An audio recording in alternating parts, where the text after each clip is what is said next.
Bakit, Eloise? May pinagsabihan ka bang iba? Hanggang lang. Eloise, bakit mo sinabihan si John? Di ba pinagbilinan kita na huwag na huwag mong sasabihin kahit kanina? Nakuha akong ibalita kay John na hindi ako pumatay kay Almira. Di ba ba? Wala naman masumatan, di ba?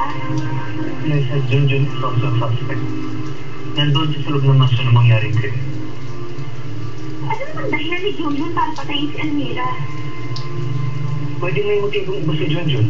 Kaya hindi lang natin alam kung ano. Si Gabby, ang papa mo, si Junjun, sila ang mga suspect. Kaya please, huwag na huwag mong sasabihin kahit kanina tungkol sa pinag-usapan natin. Pasensya na ha. Hayaan mo nila uulit.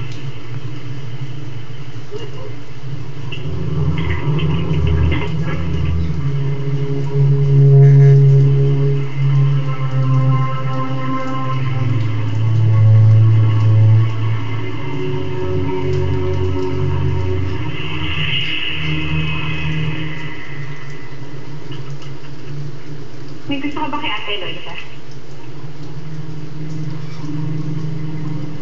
Ano lang po yan? Sagutin mo ako, Junjun. May gusto ka ba kay Ate Eloisa? Hindi mo dapat pinapakain naman yan eh. Kalimutan mo na si Ate Eloisa. Hindi kayo magkakatuluyan. Tututulan lang kayo ni Ate Amanda dahil mayayaman lang ang gusto niya para sa atin. Hindi ang katulad na.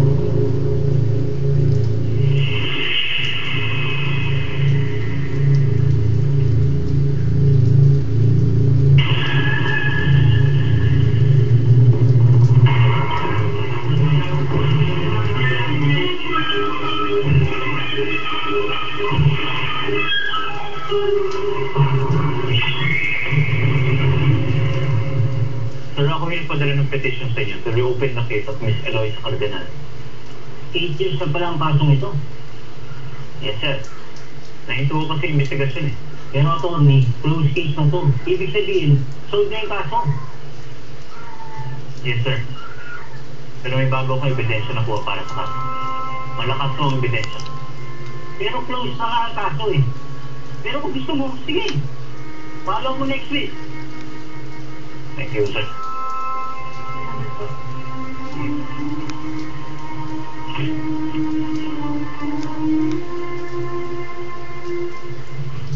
Mandali mo bang nasa bahay kahapon si Ariel?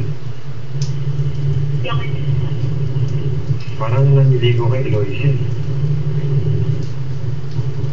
Kaya ako pala kasi. Dahil involved din. Alam mo, si Eloise may sira sa utak. Madali mo sabihin. Sa akin nga, baka mamaya, siya ang pag-ingatay na rin sa ginawa mo. Pero pabayaan sila. Ang intindihin mo lang niluluto na rin. Hindi natin pagkakabirahan. Pakialam.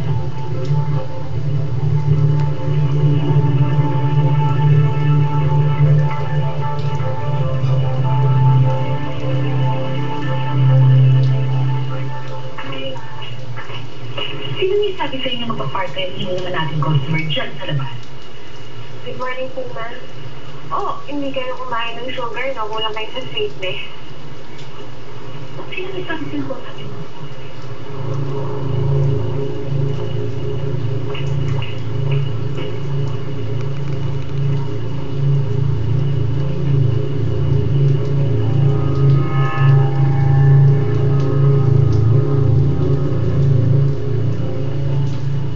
Bakit? Tahimik ka. Paano kung hindi tanggapin yung petition mo? Nasa huwag kang mag-alala. Malakas yung ebidensya natin. Papayagan nila kayo i-open yun ng kaso. Kapag nagkataon naman na i-deny nila, magpapahit tayo ng magpapahit hanggang sa makulitan ng sultan.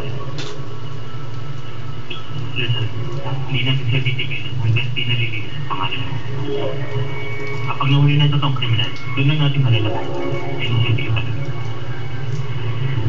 Nakakabait mo, Ariel. Hindi ko alam kung bakit ko tinutulungan ng ganito.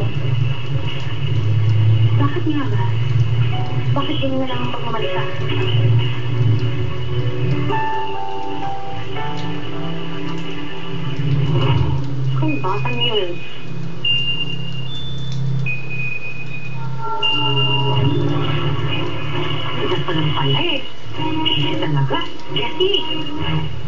Sige, wala ka lang pala kasi makating nahanap.